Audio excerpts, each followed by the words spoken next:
o assunto que de fato é mais cobrado no terceiro ano do ensino médio, que é a química orgânica, também conhecida por química do carbono. Vamos entender melhor esse ramo da química. Então, a química orgânica ou química do carbono, ela recebeu inicialmente esse nome para descrever substâncias extraídas de organismos vivos. Acreditava-se que elas só podiam ser produzidas em organismos vegetais e animais, mas nunca em laboratório.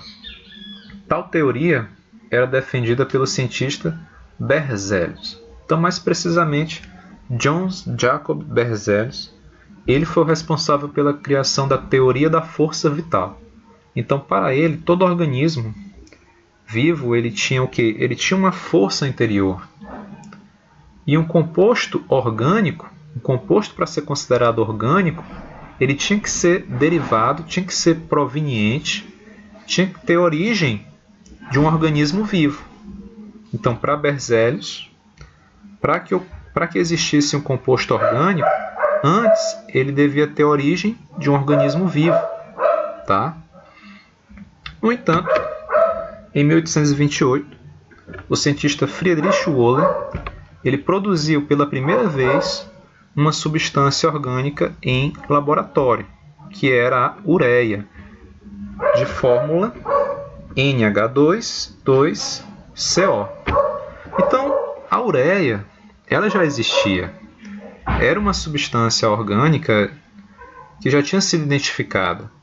No entanto, ela só era encontrada dentro de organismos vivos.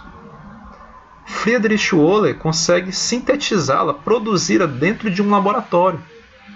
Tá? Então ele fez a síntese artificial de uma substância orgânica. Então nesse momento cai por terra a teoria da força vital de Berzelius. Tá? Então uma substância orgânica, o fato de uma substância ser orgânica não é simplesmente porque ela teve uma origem de organismo vivo, seja animal ou vegetal, tendo em vista que ela pode ser até mesmo ser produzida em um laboratório. Quando isso acontece, né, aqui nós temos Friedrich Wöhler, tá? Quando ele descobre, tá, ele realiza esse experimento e descobre de fato, né, que substâncias orgânicas podem ser produzidas sim em laboratório, ele entra em contato com Jöns Jacob Berzelius, tá? Aqui nós temos Berzelius, e manda essa mensagem para ele. Devo informá-lo que consegui preparar a ureia sem a necessidade de um rim de animal, seja homem ou cachorro. A ureia foi obtida a partir de uma substância inanimada, tá? Em um grande balão de vidro que nada tinha de vital. Ok, alunos? Então, aí nós temos a grande contribuição de Friedrich Wöhler, tá, no entendimento de compostos orgânicos. O cientista Lavoisier ele verificou que todo composto orgânico era formado pelo elemento carbono. Daí vem a relação química-orgânica, química do carbono. Ok? Mas existem exceções à regra. Tá? Nós temos que citar aqui algumas exceções. Alguns compostos possuem carbono, mas não são classificados como compostos orgânicos. Vamos ver os exemplos? Por exemplo, H2CO3, que é o ácido carbônico, o CaCO3, que é o carbonato de cálcio. Eles são carbonatos. Outros, óxidos de carbono, como o dióxido de carbono, tá? Monóxido de carbono. E os cianetos, por exemplo, HCN. Tá? Todos eles, ó, você pode observar que eles apresentam ó, C, carbono, né? C, mas não são classificados como compostos orgânicos. Ok, alunos?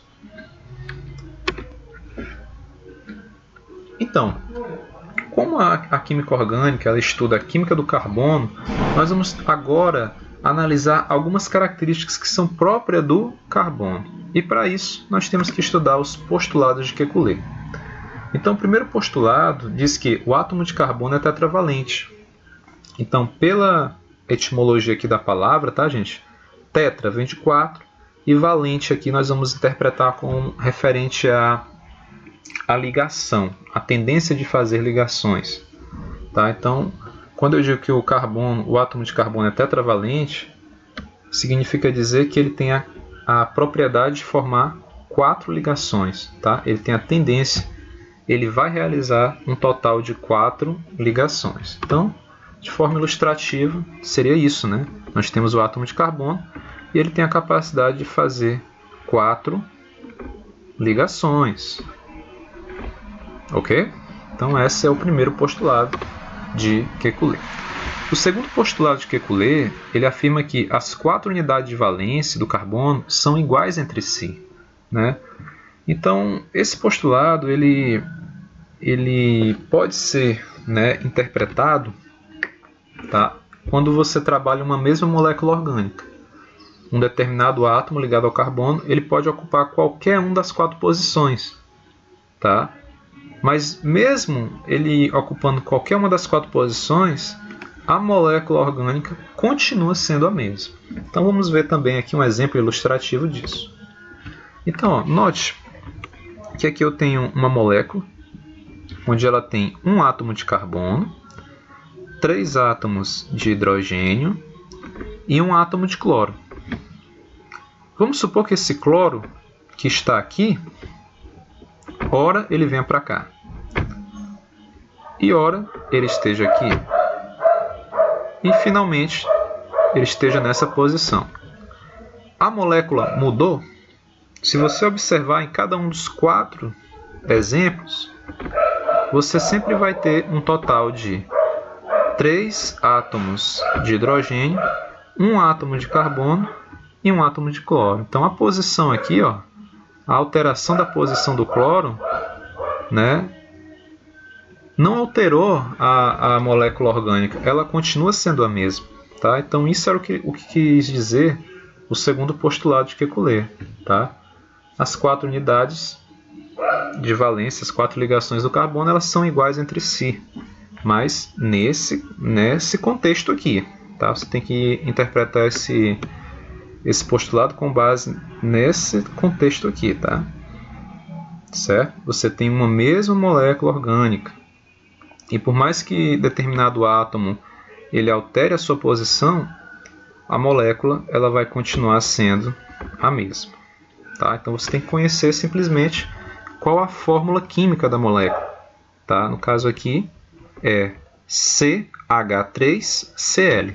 Pronto, essa vai ser a molécula, independentemente da posição em que se encontra aqui o cloro, a molécula orgânica vai ser sempre a mesma.